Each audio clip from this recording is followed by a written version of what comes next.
I found Toyota's weakest link, and it has to do with suspension. So recently I got ripped off, and it involves the Tundra. It took me way too long to figure out what was going on, and because of that, it ended up costing a lot more money. But it's one of those things that I've kind of realized could happen to just about anybody. In fact, I would bet that it's actually happening to some of you. So even though this is kind of embarrassing, I thought, this is a good opportunity to share with you guys what happened to me. And the bigger deal is that I think it's really hard to figure out how exactly to solve this type of problem nowadays. I think this is a type of problem that's pretty rampant in our society right now. I would love to hear your guys' ideas in the comments on how you protect yourselves from this type of problem. So let's jump into it. I'm gonna show you guys what happened. So recently I decided to rebuild the suspension on the Tundra. There's a few reasons for that. One was just that all the shocks were tens of thousands of miles over the limit of what they should have been rebuilt at. So it was definitely time. The other reason is that I started having really bad wear on my tires where they were cupping a lot. And it wasn't the fault of the tires. It was a very good, high quality set of tires. And a lot of times you can experience some cupping on your tires when A, either your vehicle's out of alignment, or B, you have problems where your bushings, bearings, ball joints, or even tie rods are starting to go bad. Well, all of those things have a lot of miles on my Tundra and have been very beat up on off-road miles. So in a logical, problem-solving manner, I eliminated alignment because every time I take my truck on a big off-road trip, when I get back, I get it aligned. My truck gets multiple alignments a year, so I was really confident that the alignment wasn't the problem. So then I figured, okay, we're gonna redo the suspension anyway. Let's get in there. Let's replace the tie rod. So I bought all the extra parts for that. Bushings, ball joints, bearings, we did it all. So once we finished the suspension overhaul on the Tundra, we knew that we needed to get an alignment. And we knew that it was gonna be a little more messed up than normal with all the stuff that we had changed. So I took the time to search out a highly recommended place, and I took it there for an alignment. They called me about 2 hours later and told me that my job was done, but that my truck actually couldn't be aligned. And that's kind of when I got a clue that there might be a problem. I asked them, is there a problem with the work that we did? Is that why it can't be aligned? They said, no, that's not the issue. Come down to the shop. And they're like, we'll walk you through and we'll show you. So I went down to the shop, and that's when I learned that I have been getting ripped off for probably years. Let me show you what they showed me. It's pretty interesting. Okay, so let's go ahead and get under the vehicle. This is going to be one of the main tools that you have for doing an alignment. You're going to have this cam right here that is used to, you basically turn this cam. It's got, little lines etched in it. And then it goes against this tab here. And this is going to move your lower control arm back and forth to help you adjust your actual alignment of your vehicle. There are one of these on each side of each of these arms. So there's actually 4 of those that you can work with on this side and 4 on that side. When I look under my vehicle, like I said, I don't tend to pay a lot of attention to this because I kind of leave it to the professionals. But you'll see the tab here, you see a tab there, and you see the bolt. Now, when I got under the vehicle and they showed me why they couldn't align it, first thing they showed me was this one over here, where they said, see how your tab on this side looks normal? See how your tab on this side is gone? But luckily they said, somebody actually kind of did the right thing here, where they actually tried to weld the backing of your tab, your cam tab, so it actually still be reinforced. So they're like, this isn't, it's about the world's worst weld job.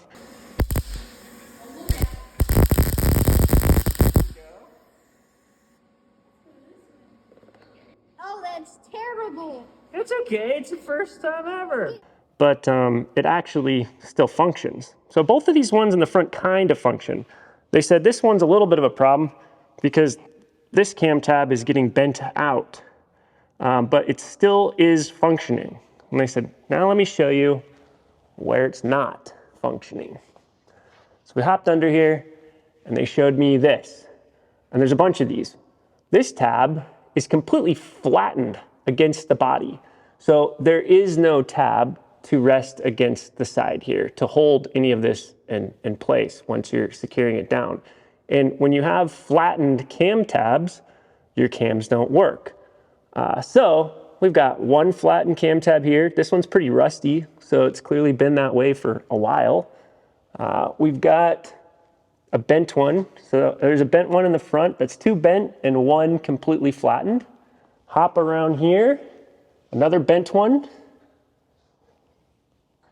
a flattened one, and then we hop around to this side, flattened. So over half of them are broken. And what that means is they could stick this on a machine and they could even tighten everything up and say that, okay, maybe it's close to an alignment, good enough. But then like the first time you hit a bump, all this stuff is just gonna shift. And when you hit another bump, it's gonna shift again. So it's not even gonna be out of alignment the same way from bump to bump, which makes it really hard to diagnose. Even worse than that though, this is not even the correct one for a Tundra. So at some point, somebody maybe, I don't know, maybe they got too frisky with an impact wrench and broke this. And at some point, somebody has taken off my actual Tundra factory piece and stuck this on. And that one's not even the correct size for the vehicle. So it's impossible to actually align this truck. What's really depressing about that is I have taken this vehicle to multiple shops to get it aligned over the years. From the level of rust that's on some of those things back there, it's clearly not been aligned correctly for many years, probably. Nobody's ever said anything. I don't know what's wrong with the shops that I took it to, but apparently they just think their job is to pretend that they're doing their job and not actually do their job. That stinks because those alignments all cost over $100. On top of that, because of them, I've probably been wasting tires. So I've probably been prematurely wearing tires for a couple years and definitely ruined that last set. It was pretty eye-opening. That's thousands of dollars in wasted tires. It's tie rods that I probably didn't even need to replace. So all the money I paid for that and time that I put into replacing those, all because I had got my vehicle aligned and I trusted that the alignment was correct. So I started troubleshooting the other possible causes. Now, a lot of you that are mechanics are going to tell me, hey, that's actually pretty obvious when your tabs are smashed over. And you're absolutely right. But I actually, with all the times I even throw the vehicle up on here, I'm usually looking at something else. Like I'm digging into a different problem. I've never really fine-tooth combed my alignments because I left it to the professionals. They have specialized equipment that I don't have. So I've never really considered taking alignments on myself. If there's any lesson I've learned from this, it's like you have to be just knowledgeable enough to be able to check almost everybody's work on everything, or you have to learn how to do it all yourself. And that's not a reality for most of us. Okay, so looking at all these problems, the question obviously comes up, what do we do now? I'm not telling you these stories because I want anybody's self-pity or anything like that. I'm talking about them because these are major issues that you could run into. In regard to the problem with the cams, the cam tabs, there are kits that are made by Icon. There's a kit that's made by Marlin Crawler. There's actually several options out there of aftermarket things that you can buy and get installed on your vehicle to reinforce the cam tabs so you can actually properly align your vehicle. If you've ever had problems with your car staying in alignment or even premature tire wear, even though you are getting it aligned, you might want to check those and see if your car is actually able to be aligned properly. The bigger issue is how do we get our vehicles worked on at shops and have any faith that these people are actually doing the right thing? I feel really bad for the good mechanics out there right now because we're at a point where the shortage of talent in blue collar jobs is at it's probably at the shortest that it's ever been. And I understand there's a lot of reasons for that. Everything on earth right now seems like it costs twice as much as it did 5 years ago. to try to make it at some of those jobs, you can see why kids aren't aspiring to go into those careers anymore. But what that means is the people that are truly talented at this stuff, the people that were good, they're getting older and older and they're aging out of the field. This vehicle has went to, I think, 4 alignment shops that never said a single thing about any of these problems. That's bad. That's really bad. And those aren't the only problems that I've had. When this was re-geared, it was re-geared at a shop that's not even in business anymore. That was installed wrong. So the bearings in the rear are failing prematurely. So I actually need to rebuild the rear end of the Tundra because of that. And then an even more egregious example that's just laughable actually is the Troopy that I have. You've seen on the channel a few times. I'll show it to you here. The front end of the Troopy, that already came when I bought it with a lift put on it by a professional shop, the Old Man Emu lift on there. And yeah, the shackles on the front of that lift kit are installed upside down. They're built a particular way to be able to manage the movement of the suspension, and they're just installed wrong. 100% wrong, completely upside down. So what do we do about this? I don't have the world's greatest solution. This is where I was saying I would love to hear from you guys on your ideas. How do you vet shops? How do you shop for places to work on your vehicles? One thing that I have noticed, I absolutely hate Facebook. I never use Facebook.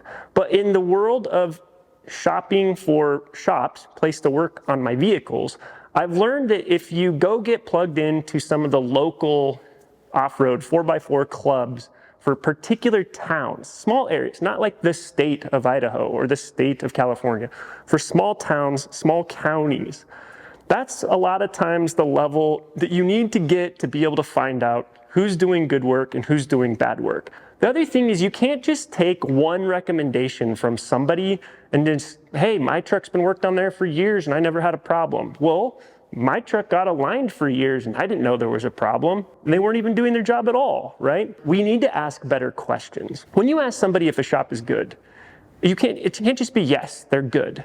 Well, why? Why are they good? Did you have a particularly amazing, honest interaction with somebody at that shop? Was there somebody at that shop whose knowledge absolutely blew you away? And you just thought, this person is brilliant. I cannot believe how much they know about my vehicle in particular. You know what I mean? You need to be able to dig a little deeper. We need to ask better questions. The other thing is, you're gonna have to dedicate the time to at least understanding the problems that you need fixed at a high level to be able to look at things afterwards and just do that high level spot check. Does this make sense? Like my alignments, when I get under the vehicle, does it look like they did the job? Does it look like it makes sense? If I would have done a little more work there and I would have paid attention a little bit more, I would have found out that it didn't. Don't get your cars fixed when you're in a hurry. We do this all the time. I do this all the time. And when you're rushing to a shop to get it fixed, the shops that are available on short notice to work on your vehicle are probably available for a reason. They're probably not the best shops. Take your time, find the right people. They're probably going to be scheduled out for a month at least, if not longer. But take the time to find those people and take the time to get your car fixed the correct way. The final thing I'll leave you with, I hate to say this, I don't want to throw them all under the bus, but national chains, these big national chains that do alignments and things like that, those were all the places that aligned this and said that it was done correct. And it clearly wasn't done correct. Every single one was a national chain. I don't know if the problem is that they don't pay enough to actually have like seasoned people that know what they're doing. I don't know if they just don't care, if they're just being lazy. I don't know what the problem is. But I think I'm going to spend a lot more time focusing on finding smaller mom and pop shops that are local, that I can work with and have a relationship for a long period of time to do any work that I need done on my vehicle. I'd love to hear your ideas. It's hard to vet things when you're hiring somebody. The whole point that you're hiring somebody is because it's one of the things that you don't know how to do in the first place. If I knew how to do it, I'd be doing it myself. So if you have ideas, let me know. I'd love to hear them. I hope this was helpful.